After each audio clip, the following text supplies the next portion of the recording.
Hello rainbows, welcome back to my another mini blog. তোমরা তো আমার আগের ভিডিও থেকে জানতেই পেরেছো আমরা যাচ্ছি বড়মার মন্দিরে। আর আমাদের বাড়ি থেকে কিন্তু বড়মার মন্দিরটা অনেকটা ডিস্টেন্সে, সেই জন্য কিন্তু আমাদেরকে গাড়ি ভাড়া করে যেতে হচ্ছিল। কারণ আমাদের বাড়ি থেকে যদি আমরা ট্রেন পথে যেতাম তাহলে আমাদের কিন্তু ফিরতে অসুবিধা হতো। তো রাস্তায় দেখতে পেলাম কিন্তু দক্ষিণেশ্বর মন্দির কিন্তু পেরিয়েই আমরা যাচ্ছিলাম।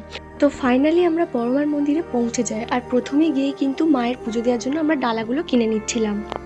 তো তোমাদেরকে আমি আগের ভিডিওতে বলেছিলাম যে বড় মা যে আছে তার প্রমাণ আমি পেয়েছি, সেটাই তোমাদেরকে জানাবো। তো আমরা তো ট্রেন পথে নয় বরং গাড়িতে এসেছি, কিন্তু তাও কিন্তু আমাদের প্রচণ্ড দেরি হয়ে গেছিলো বড় মার এখানে পৌঁছাতে। আর আমরা যে সময় পৌঁছেছিলাম সেই সময় থেকে কিন্তু বড় মার মন্দিরে প্রচণ্ড ভিড় হয়। তো আমি সারা রাস্তা গাড়িতে বলতে বলতে আসছিলাম বড় মাকে যে বড় মা, তোমাকে আমি ফাঁকায় পুজো দিতে চাই, শান্তিতে। আমরা এত দূর থেকে তোমার জন্য আসছি, তোমাকে পুজো দিতে আসছি, আমরা যেন তোমাকে ফাঁকায় ফাঁকায় দর্শন করতে পারি আর পুজো দিতে পারি। এরপর তোমরা নিজেরাই ম্যাজিকটা দেখে নাও। হ্যাঁ, ঠিকই দেখছো, মন্দির একদম ফাঁকা। বড় মা আমার কথা শুনেছে। আর হ্যাঁ, বড় মা সত্যিই আছে।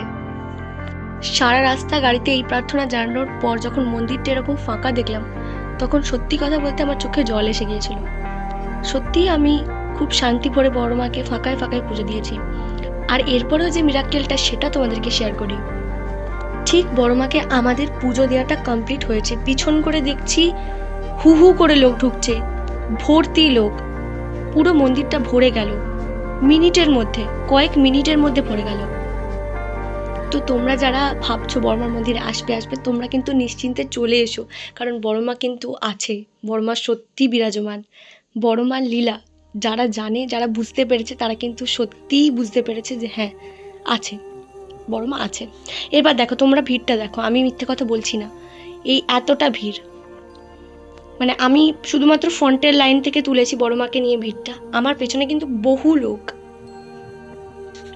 তো যেহেতু আমরা ফাঁকায় ফাঁকায় পুজো দিয়েছিলাম, সেহেতু আমাদের পুজো খুব তাড়াতাড়ি কমপ্লিট হয়ে যায়। আমরা ভাবিনি যে আমাদের এত তাড়াতাড়ি পুজোটা হয়ে যাবে দেওয়া। তো যাই হোক, পুজো দেওয়ার পরে আমরা ভাবলাম যে আমরা বড়মার মন্দিরের আশপাশটা বা কোথাও কোনো ঘোরার জায়গা আছে কিনা সেটা খুঁজে ঘুরবো। আমরা কিন্তু অনেক জায়গা ঘুরেছি, তো কোথায় গেছি কি করেছি সেটার জন্য কিন্তু আমাকে তাড়াতাড়ি সাবস্ক্রাইব করতে হবে, আর ভিডিওটাতে একটা লাইক করতে ভুলো না। আর বড়মার মন্দিরে এসে বড়মা লেখা সিঁদুরের টিপটা পরবো না, সেটাও পড়েছিলাম। আর দেখলাম অনেকেই কিন্তু দণ্ডি কাটছে। দেখা হচ্ছে তাহলে পরের ভিডিওতে। আজকের জন্য ভিডিওটা এখানেই শেষ করছি। তাড়াতাড়ি সাবস্ক্রাইব করো, বাই।